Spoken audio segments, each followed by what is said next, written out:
Welcome. Today, we're starting a session really dedicated to unlocking the potential that lies within every actor you work with. We're going to delve into let's say, the very core of dynamic performance. We'll be looking at those unseen forces that can, either block or truly ignite real artistry on screen or stage. Our mission here is to equip you, the director, with precise understanding and really the authoritative tools you need to guide actors beyond their own perceived limitations. It's about seeing what's really going on beneath the surface. Precisely. And it's critical to understand, actors don't step onto your set or into your rehearsal room with blank canvases. Not at all. They arrive armored. They're carrying a complex history woven from years and years of survival.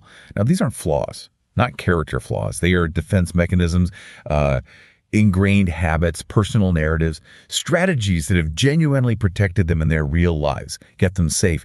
Yet, these exact coping strategies, while functional, maybe even essential in day-to-day life, they become insidious poisons. They erode authenticity in powerful acting. Your profound task as the master of their transformation is to recognize these blocks, not as imperfections, but as potent raw material. Raw material, I like that. Yes. You're not there to shame them or to demand emotion just for the sake of having emotion. That's useless. Your job is to see the block, to name it, to understand its genesis, where it came from, and then with unwavering authority to guide the actor in, alchemizing that block, turning it into the very fuel that ignites an unforgettable performance. Alchemy, turning lead into gold, essentially. In a way, yes. Every defense, every single act of avoidance, every protective shell, it conceals a deeper unmet need, a wound. And that wound, when you strategically wield it, can launch them into greatness.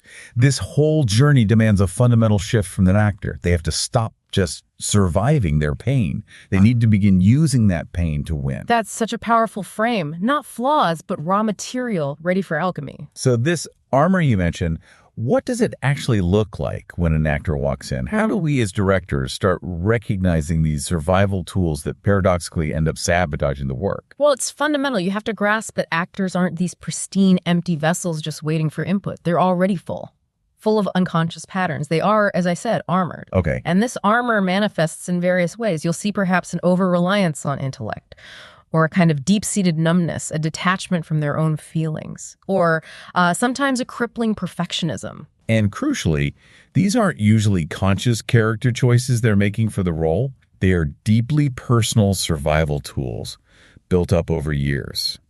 In life, that protective shell might offer safety, sure, but on stage or screen, it keeps them disconnected, dishonest, detached. For instance, you might see an actor hiding behind the very idea of technique. How so? They'll perform emotions. They show you what they think the character should look like or should feel like based on some external idea. Instead of truly authentically living them from the inside out.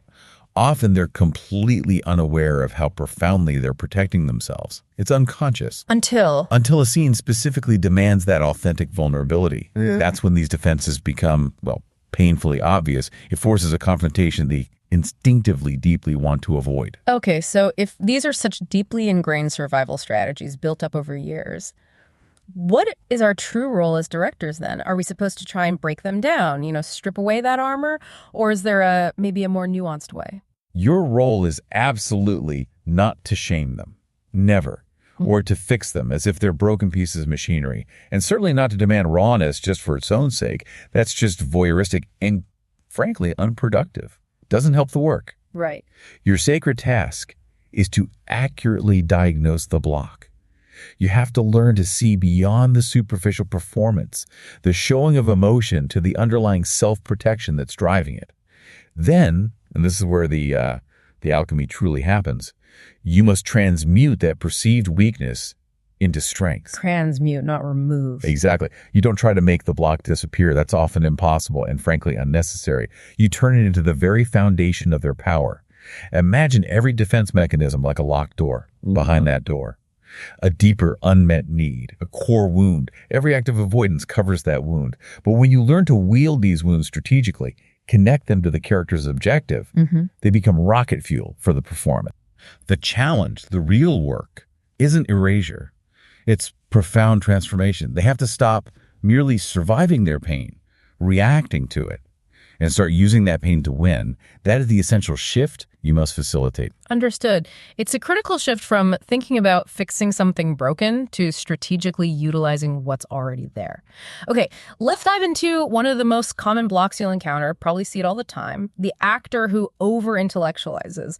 How does this actually show up, and why is it so detrimental to authentic performance? The intellectualizer. Yes. This actor resides entirely within their mind. Completely. They approach the work almost like a chess game or an academic puzzle. Puzzle. They meticulously plot out the character's moves. They can recite justifications for every single line. They analyze the beats, the subtext.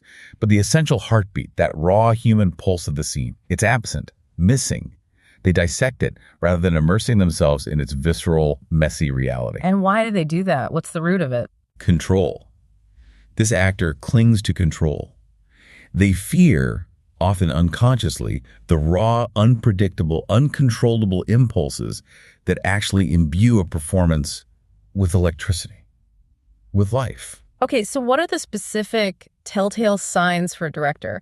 How do you know definitively when an actor is stuck in this intellectual loop instead of genuinely engaging with the material on a gut level? You'll observe them explaining their choices rather than embodying them. That's a big one. Explaining versus embodying. Yes. They'll articulate, sometimes quite eloquently, what the character feels. But they never allow you, or the audience, to actually witness that feeling manifest authentically. Their body might remain quite still, maybe a bit rigid, their voice polished, controlled, their eyes. Sometimes their eyes can appear vacant, disconnected. The psychological stakes, which are the deep personal emotional consequences for the character if they fail to achieve their desire, their objective, these stakes never truly land in their gut. They understand them intellectually, perhaps, but they don't feel them. And the result? The result is a performance that might sound intelligent, even insightful on the surface. But it feels hollow, empty. It's like hearing someone describe a raging fire instead of actually feeling its heat. Yeah, you admire the description, but you're not moved. Exactly. The audience craves visceral experience. They want to feel it with the character, not just hear an intellectual explanation. This block, this intellectualizing, it prevents the necessary risk, the messiness, the humanity. Okay, so if an actor is trapped in this mental fortress, as you called it, what is our immediate objective as directors? How do we pull them out of their heads and into the physical, emotional reality of the scene? Your immediate objective as a director is clear. You must wrench them from that mental fortress. You have to thrust them bodily into the physical reality of the scene. Now, Wrench them out. How? you shift their focus immediately, away from internal analysis towards external action. What are they doing? Ask them directly, point blank. What are you doing right now to win what you need from that person? Not what are you feeling? No. Never start there with this block. Ask, what are you doing? Because feeling without doing is just self-indulgence. It goes nowhere. And doing without genuine underlying feeling is barren, mechanical. You must anchor their core objective, what the character desperately needs to achieve in that scene, anchor it in a real, visceral fight. Something that demands something emotionally taxing from them, something that costs them. Okay, give us a really practical example. How would a director guide them to embody their tactics, the specific actions they take to achieve the objective physically?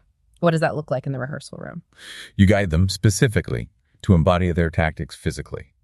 This means every gesture, every movement, every physical interaction must be a direct means to achieve their objective. It's not just blocking or stage business. So what might that involve?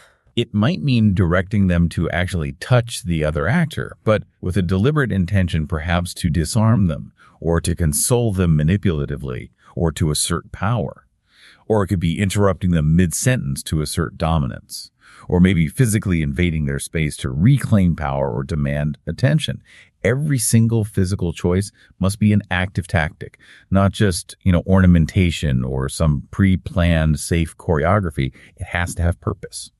And you often emphasize substitution as a really powerful tool here, especially for the intellectual actor. Yeah. How do we use it to bridge that gap, to connect their sort of cerebral interpretations to something genuinely visceral, something felt. Yes, substitution. It's absolutely key here. Substitution, as you know, is the technique of connecting the character situation, their relationships, their needs, to a potent, emotionally charged real-life person or experience from the actor's own history. Right, making it personal. Deeply personal.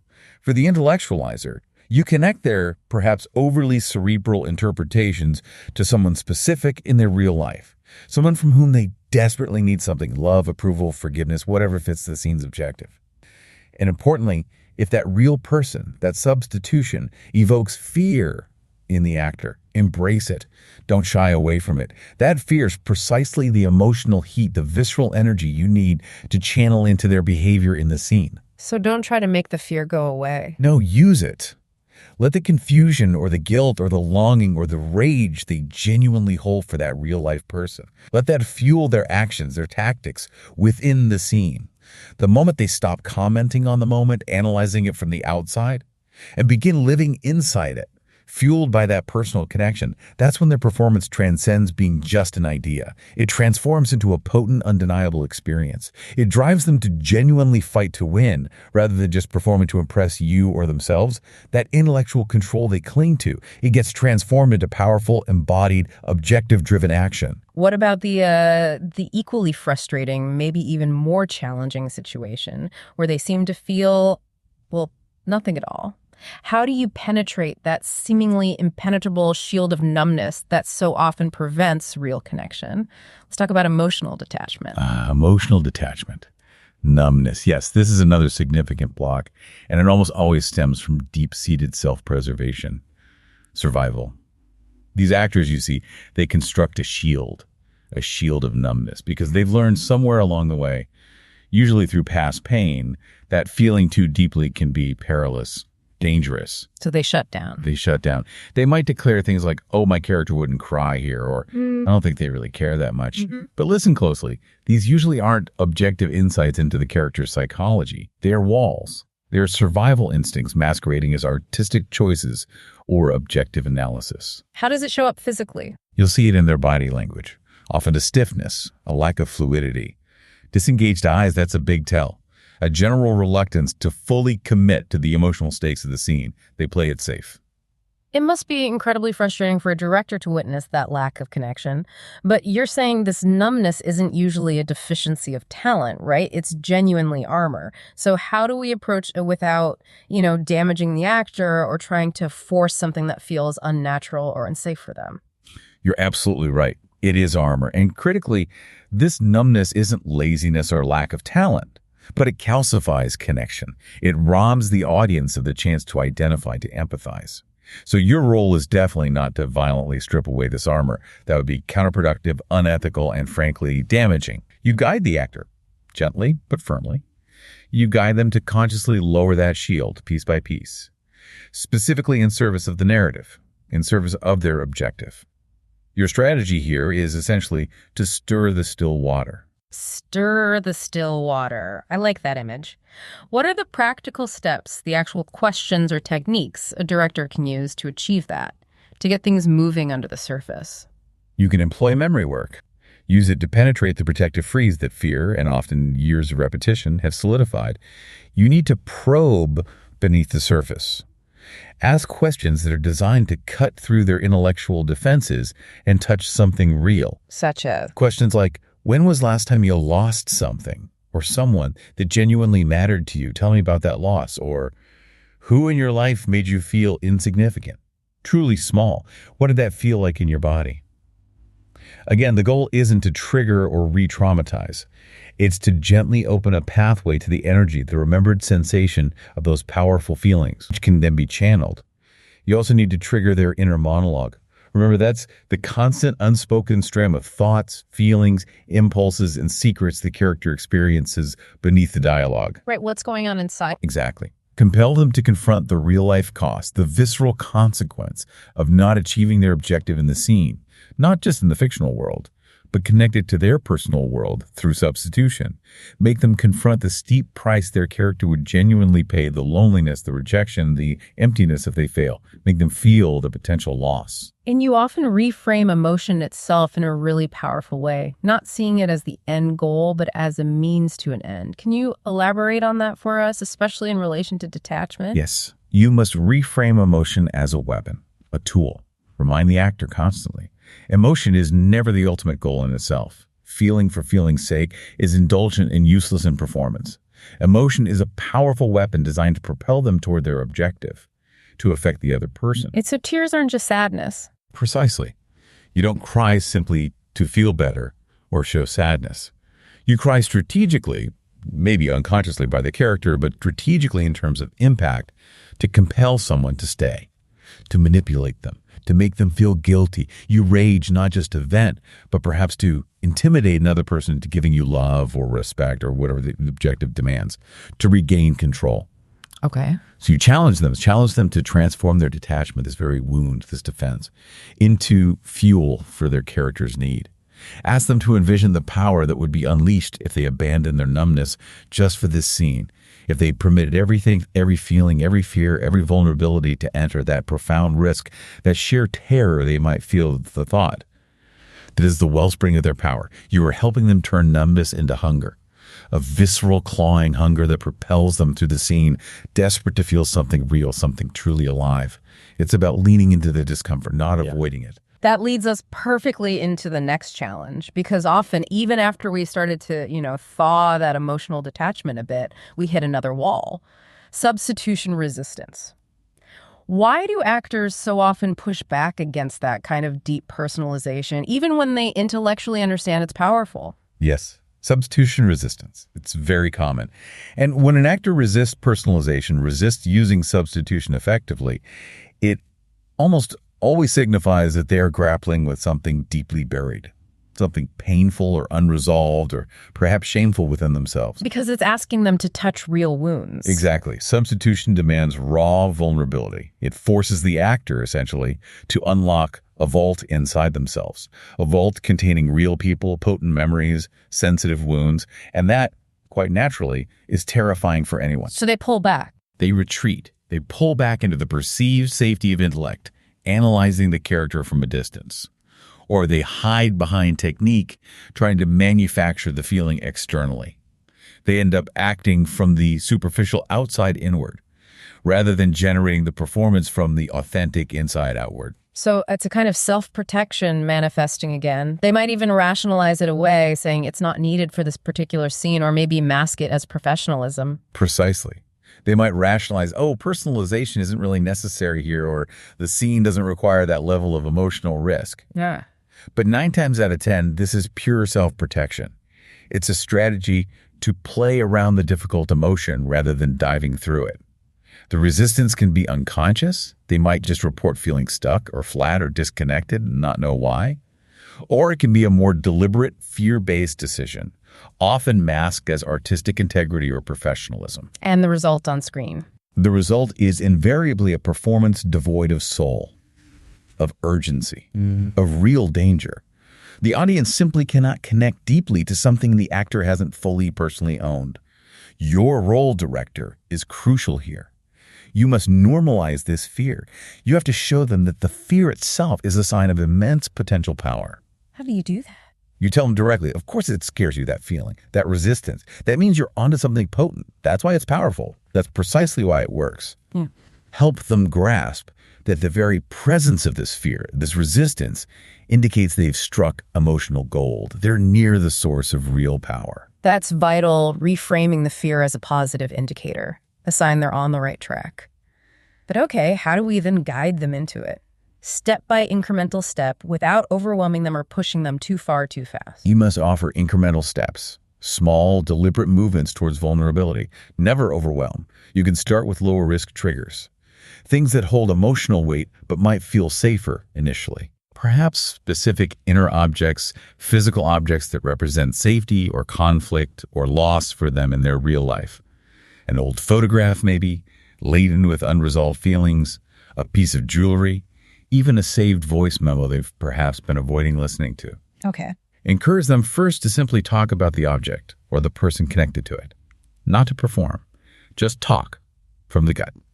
Let the substitution begin to resonate within their body in your own energy field before it's even formally introduced into the scene work. Let them feel it privately first. And if using immediate family members as substitutions feels too volatile, too raw, which it often can, especially early on, then broaden the scope, suggest lovers, close friends, mentors they admired or felt betrayed by, rivals, even enemies. Anyone who evokes a genuinely charged, authentic emotional response. The key is finding that genuine emotional heat, that specific energetic charge. All right, it doesn't have to be the most obvious or traumatic thing. Not at all. And remember, you are not asking them to relive trauma for the sake of drama. That's irresponsible. You are guiding them to channel the energy of that truth, the feeling tone, towards achieving their character's objective in the scene. And it's so important to keep reminding them that the audience doesn't need to know the specific details of the substitution, right? The power lies in the authenticity it generates, not in the factual transparency. Absolutely critical. Reiterate the invisibility. Remind them forcefully if necessary. No one in the audience will ever know who or what you are using. They will never see the specific memory or person. But, you tell them, they will unequivocally feel its truth. They will feel the authenticity radiating from you. The audience craves that authenticity, that sense of lived experience, not the factual details of the actor's private life. You are essentially teaching them to transform avoidance, that primal fear of revealing something real and vulnerable, into decisive, powerful action within the scene. Because, as I keep saying, what the actor fears most, what they instinctively avoid, that is almost always precisely where their true greatness resides. Okay, moving on. Our next common block, and one that can be quite seductive for some actors, is playing the victim. This is when an actor seems to get lost, almost wallows, in the suffering of a scene. What does this look like, and why is it ultimately problematic for the performance? Yes, playing the victim. These actors can become enmeshed, almost entangled in the suffering within a scene. They allow themselves to, drown in it. They lose sight of the essential driving force, the character's objective. How does that manifest? They might cry profusely, collapse physically, or spiral emotionally downward, seemingly seduced by the sheer sensation of pain itself. They mistakenly believe, perhaps, that demonstrating greater suffering equates to greater truth or deeper acting. But it's not strategic. Precisely. Suffering without strategic intent, without being aimed at achieving something, is mere emotional indulgence. It doesn't move the story or the character forward. It stagnates. It creates a performance of victimhood, of helplessness. The actor abandons the character's core need, their desperate fight for what truly matters to them in that moment. They forget that the character isn't trying to be hurt. They're trying desperately to survive the hurt, or to change the situation, or to fix something, or to get something they need despite the pain.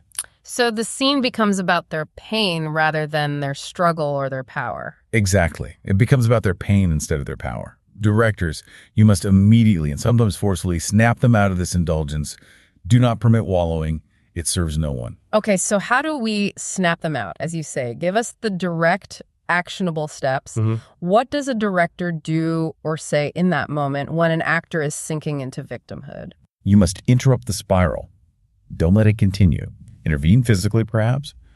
Lock eyes with them and demand directly. What do you want from the other person right now? What action are you taking to get it? Push them back towards the fight. Always towards the fight, never towards surrender or collapse. Redirect immediately. Immediately. The moment you see them succumbing to that collapse, that indulgence, redirect them back to their objective. Give them a concrete physical action to do. Tell them, pound the table now, or invade her space, get closer, or repeat that last line, but this time use it to blame him, make it an attack. Compel them to do something with the pain instead of merely luxuriating in it. Remind them, verbally if necessary, that pain is the battlefield, it's the circumstance, it's not the entire scene. The most compelling performances are war zones of desire and desperation, not stagnant pools of self-pity. And how can we use the environment or perhaps the other actors in the scene to amplify this redirection, to force them out of the victim mode? Utilize obstacles. Actively introduce or heighten obstacles to escalate the psychological stakes. Make it significantly harder for them to achieve their objective. For example? Have the scene partner deliberately turn away at a crucial moment. Instruct the other actor to cut them off mid-sentence. Or have the partner remain stubbornly, infuriatingly silent in the face of their pleas. This forces the actor who's playing the victim to fight with increased ferocity, to dig deeper, to find new and stronger tactics to break through rather than simply succumbing to their pain, and fundamentally demand the weaponization of pain. Forbid emotional masturbation feeling for feeling's sake. It's self-serving and theatrically inert. Instead, direct them relentlessly to weaponize their character's pain. Turn it into clear, deliberate tactics aimed squarely at changing the other person. They might use their pain to seduce, to blame, to beg, to humiliate, to manipulate, or even to threaten, whatever serves the objective. And continually ask them, keep them accountable. Is that tactic working? Is it getting you closer to what you need? If not, try something else. Fight harder. Because the ultimate goal is always transformation, affecting the other person. Pain is only powerful in performance when it is actively used to achieve something, to win, to break through, to survive. You are transforming that indulgence in suffering into a furious, unyielding drive or rage. Maybe that fights tooth and nail for love, for recognition, for survival itself. That's a really powerful shift from passive suffering to active, weaponized fighting. Okay, let's explore another trap, one that stifles creativity and authenticity in a very different, perhaps quieter way: perfectionism. Perfectionism, yes. This actor is consumed, utterly consumed by the need to get it right, rather than the need to achieve truth. They are paralyzed often by the terror of making a mistake, of being wrong, of failing to meet some imagined impossible standard they believe will earn them approval or shield them from criticism. It sounds exhausting. It is. And perfectionism doesn't just stifle spontaneity, which it absolutely does. It chokes the very life out of discovery, out of the unexpected moments where truth often lies. They obsess over hitting the precise, pre-planned emotional tone or finding the perfect gesture, the correct line reading. But this relentless pursuit of correctness, of control, it flattens the truth. It creates a performance that feels polished, maybe, but rehearsed, manufactured, not truly lived. They rehearse to avoid mistakes, not to explore possibilities. Exactly. They rehearse to avoid failure, not to explore. They cling desperately to technical correctness, thinking somehow that will make them good enough, that it will protect them. And the audience can always sense that lack of risk, can't they? They might admire the technique, but they crave the authenticity, the vulnerability, not flawless execution. Absolutely. The audience can smell fear. And perfectionism is fear in disguise. Fear of judgment, fear of inadequacy. Acting, truly great acting, is about impact. It's about taking the messy, contradictory, unpredictable stuff of who you are and weaponizing it towards achieving an objective. Nobody remembers the actor who just colored neatly inside the lines. They remember the one who risked something, who cracked open, even a little, who dared to go too far rather than not far enough. Directors, you must dismantle their fear-driven need for control, gently but firmly. Okay, so how do we begin that dismantling process, especially when that fear of making a mistake, of being judged, is so deeply ingrained for so many performers? First, reframe perfectionism. Expose it for what it truly is. Control rooted in fear, fear of failure, fear of judgment, fear of inadequacy. Show them, help them see how this fear acts like a leash, strangling their creative freedom, their spontaneity. Make the connection explicit. Explicitly. Then you must actively push them into chaos. Gently, but push. Compel them to make bold choices, raw choices, even choices that feel ugly or wrong to them. Choices that instill just a slight sense of fear or uncertainty. Push them into the messy, unpredictable spaces where truth genuinely resides, away from the safe, calculated choices. Can you give us a concrete exercise, a technique for pushing an actor into that constructive chaos without causing unnecessary anxiety or making them shut down? Yes, you can encourage intentional failure. Sounds counterintuitive, I know. Intentional failure. Assign improvisation exercises or even scene work, specifically designed to encourage deliberate failure, followed immediately by recovery and adjustment. Make it a game, almost. Remove the pressure to be good. Redirect their focus entirely towards being utterly present and responsive rather than correct. How would that look? For instance, have them run the scene. At a certain point, maybe unexpectedly, you could call out chaos. Then instruct them. Okay, whatever you were just doing, whatever impulse you just had, do the opposite. Now, if you were moving closer, move away. If you're speaking softly, shout. Make a choice right now that feels totally wrong, that rattles your plan.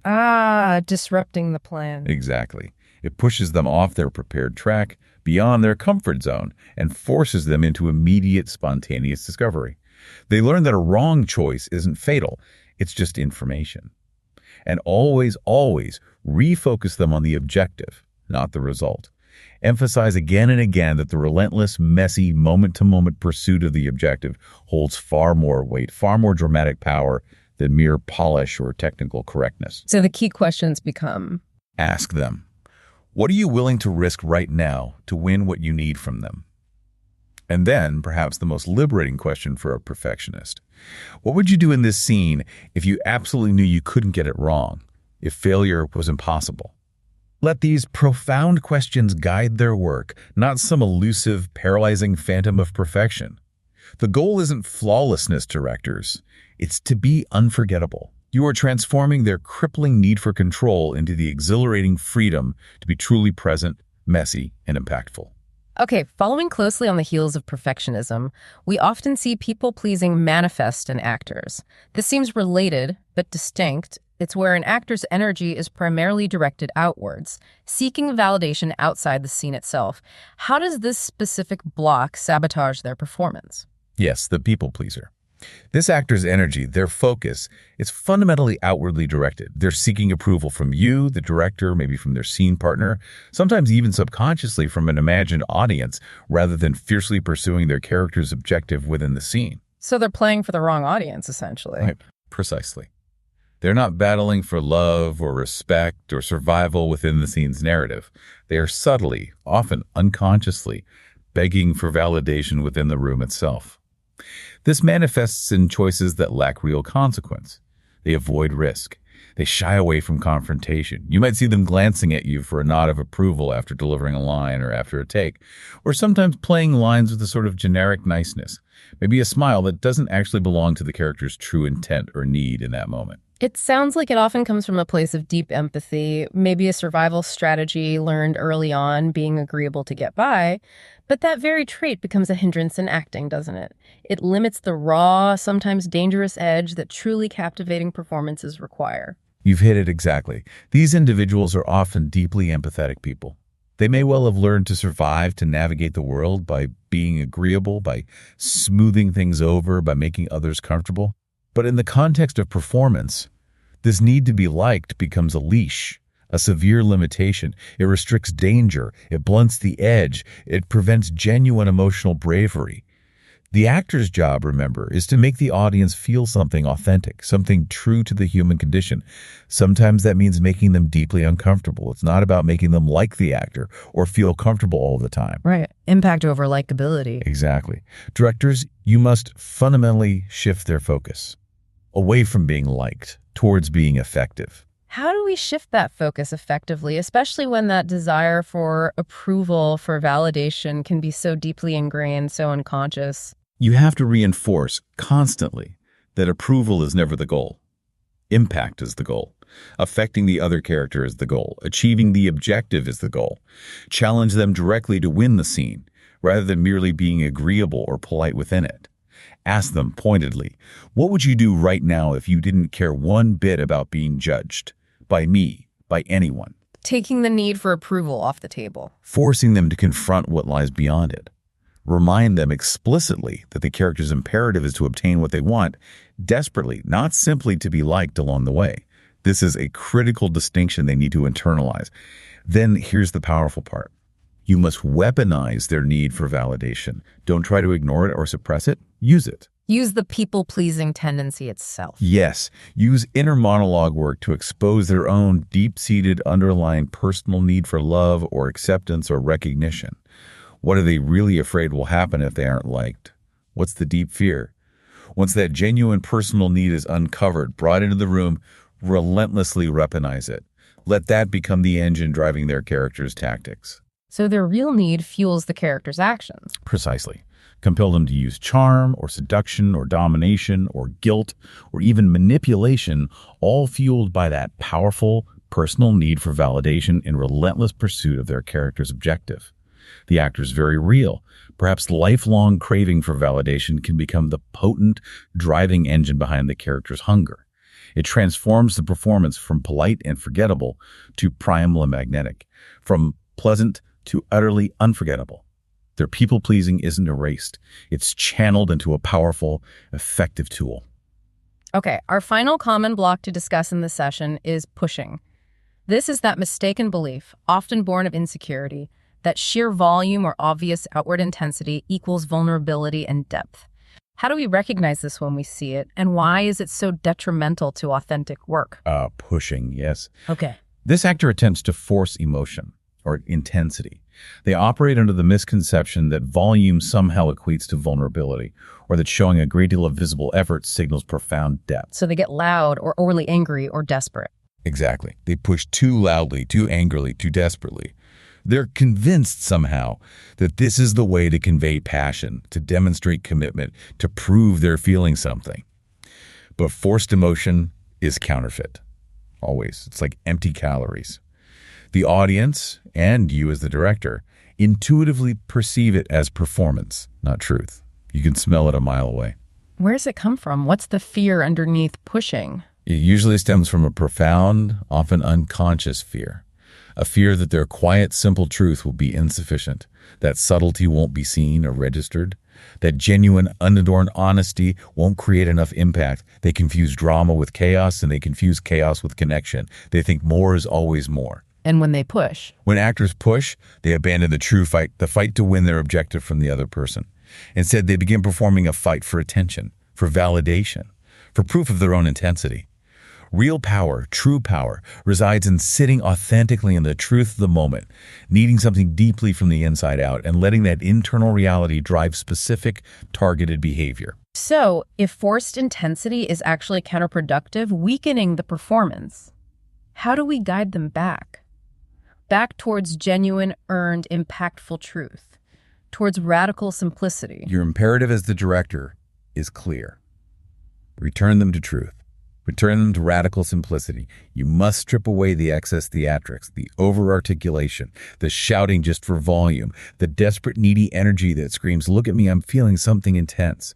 Remind them, patiently but firmly, that genuine impact emanates from what is truly felt and earned internally, not from what is merely performed or pushed externally. How do you ground them? Ground them in need. Always back to the need. Use the objective and the obstacles relentlessly to firmly ground them in the character's essential need. Because need, authentic need, is the ultimate driver of truthful behavior. And importantly, grant them permission to be still. Permission to embrace silence.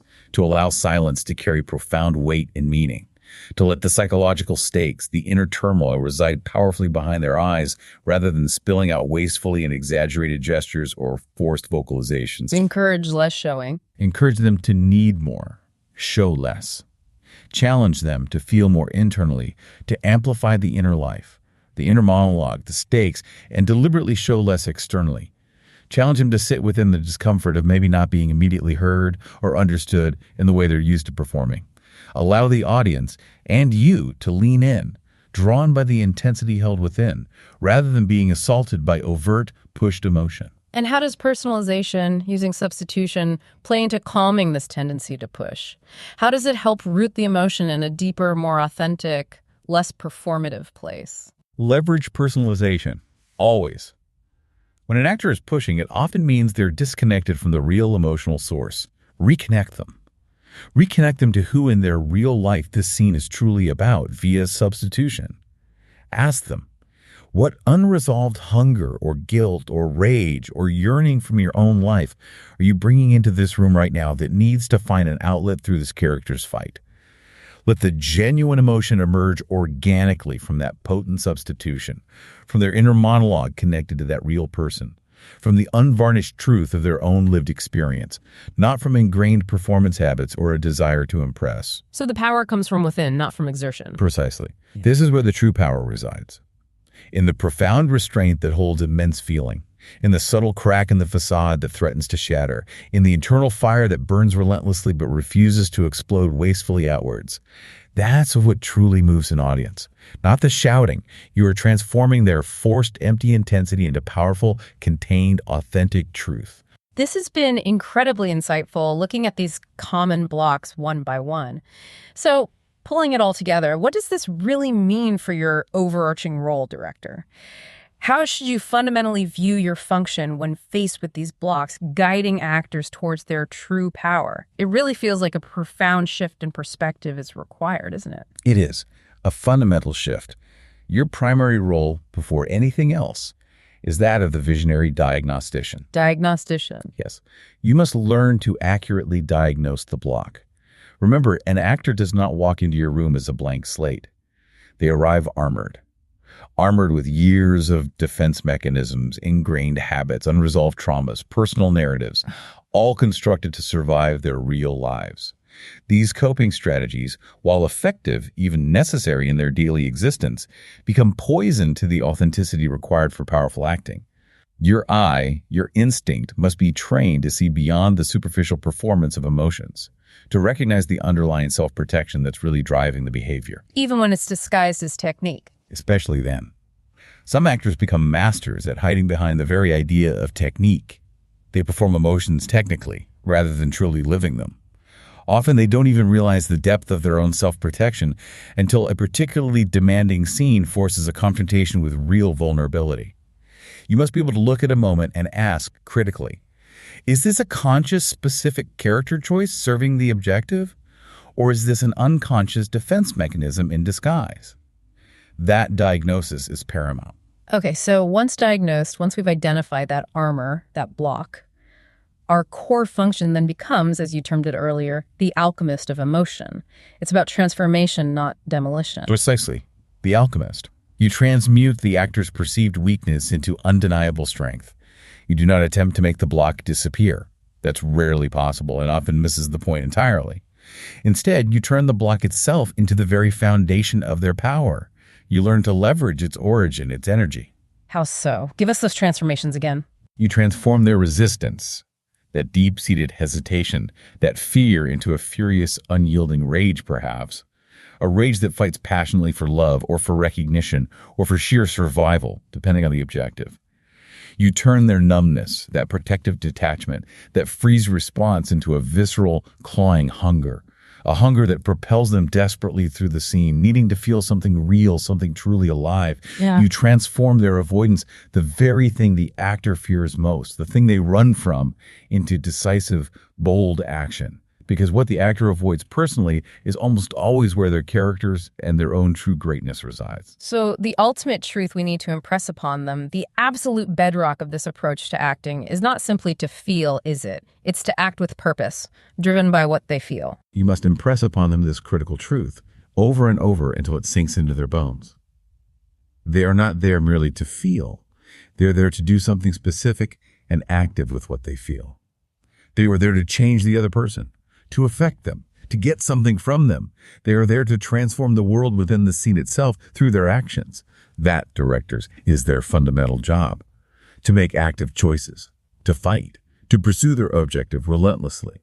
So, in conclusion, directors, every single block an actor presents to you, no matter how frustrating or opaque it seems, at its core, it's a story they've constructed, consciously or unconsciously, to remain safe. It's a shield, painstakingly crafted, often over many years, from heartbreak, rejection, fear, disappointment. A shield that may well have allowed them to survive the world outside the rehearsal room, yes. But it will unequivocally prevent them from conquering the scene, from delivering a truly transcendent performance. Your supreme duty, your highest calling as their director, is to help them rewrite that story, to transform it from a narrative of limitation and safety into a narrative of power, ownership, and profound transformation. So you don't fix the block. You don't try to make it vanish, because often you can't, and maybe shouldn't. Instead, you guide them meticulously to transmute the block itself into the very bedrock of their strength. Exactly.